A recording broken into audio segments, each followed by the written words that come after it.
sidang pembacaan tuntutan terhadap Guru Supriyani digelar di Pengadilan Negeri PN Andolo, Kabupaten Konawe Selatan pada Senin 11 November 2024.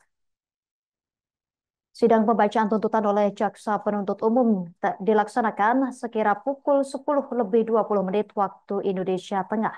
Dalam sidang ini, JPU menuntut bebas Supriyani dengan mempertimbangkan sejumlah alasan. Informasi lebih lengkapnya, kita telah terhubung bersama rekan Apriliana, jurnalis Tribun Sultra. Rekan Apriliana, silakan informasi lebih lengkapnya dari Anda. Baik, terima kasih rekan Justina. Betul sekali Tribuners, pada hari ini Senin 11 November 2024, sidang pembacaan tuntutan terhadap Guru Supriyani digelar di Pengadilan Negeri Andoolo, Kabupaten Konawe Selatan, yang mana sidang pembacaan tuntutan oleh Jaksa Penuntut Umum atau JPU tersebut dilaksanakan sekira pukul 10:20 waktu Indonesia bagian tengah. Pembacaan tuntutan dengan terdakwa Supriyani dibacakan langsung oleh Kepala Kejari Kabupaten Konawe Selatan yakni Ujang Sutisna yang juga bertindak sebagai JPU. Berdasarkan ketentuan perundang-undangan, jaksa menuntut terdakwa Supriyani lepas dari segala tuntutan hukum dengan berbagai pertimbangan. Di antaranya adalah jaksa menilai luka pada korban tidak berada pada organ vital dan tidak mengganggu korban dalam waktu tertentu. Lalu perbuatan Supriyani terhadap korban dinilai bersifat mendidik dan dilakukan secara spontan. Ujang juga beranggapan bahwa perbuatan Supriyani yang tidak mengakui perbuatannya menurut pandangan jaksa dilakukan karena ketakutan atas hukuman dan hilangnya kesempatan menjadi guru tetap. Tidak hanya itu, selama 7 kali menjalani persidangan, Supriyani juga dinilai sopan dan kooperatif. Selain itu, Tribuners, jaksa juga menuntut Supriyani bebas dari segala tuntutan dakwaan ke-1, yakni yang melanggar pasal 60 ayat 1 junto pasal 76 Undang-Undang Kepolisian nomor 35.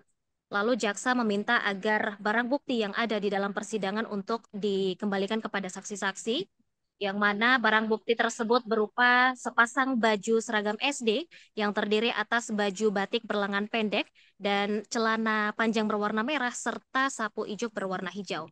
Meski demikian, kuasa hukum Supriyani yakni Andri Darmawan mengajukan sidang lanjutan dengan agenda pledoi atau pembelaan.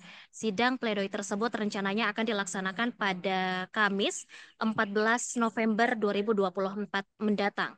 Menurut Andri, pembacaan tuntutan oleh jaksa penuntut umum masih belum jelas dikarenakan alasannya tidak masuk ke dalam alasan pembenar ataupun pemaaf.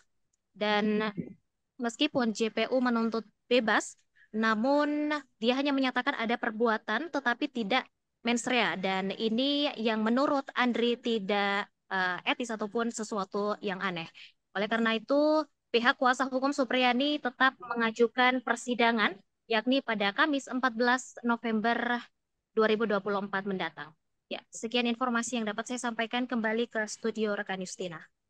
Terima kasih rekan Apriliana, jurnalis Tribun Sultra. Kami nantikan informasi terupdate selanjutnya dari Anda rekan. Selamat bertugas kembali. Pemirsa, untuk melengkapi berita ini, kami tampilkan wawancara wartawan kami bersama Andri Darmawan, kuasa hukum Supriyani. Kalau kita membaca dakwaan JPU tadi, ya, tuntutan JPU ya, itu dia menuntut bebas ya, dia menuntut bebas, tapi memang dia menyatakan bahwa katanya ada perbuatan tapi tidak ada mens rea, ya.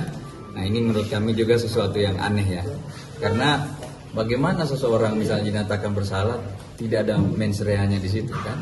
Nah, kalau kita ingin melepaskan atau membebaskan seseorang dari suatu perbuatan kan cuma dalam KUHP kan cuma ada dua, yaitu alasan pembenar dan alasan pemaaf. Nah, ini kan tidak jelas bahwa tidak ada mens rea itu tidak masuk sebagai alasan pembenar atau alasan pemaaf. Jadi saya pikir kontradiktif antara apa yang rangkaian tuntutan tadi dengan kesimpulan akhir ya, kesimpulan akhir. Jadi saya pikir jaksa kebingungan memformulasikan ini ya.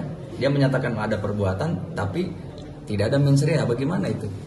Itu yang kami juga masih kurang bingung. Terus masih kurang bingung ya, masih bingung sekali. Kemudian kedua, bahwa kalau itu dikatakan bahwa itu yang menghilangkan misalnya pidananya, itu akan kita pertanyakan itu masuk alasan pembenar atau pemaaf, karena ketiadaan mens rea itu bukan masuk sebagai alasan pembenar atau pemaaf ya.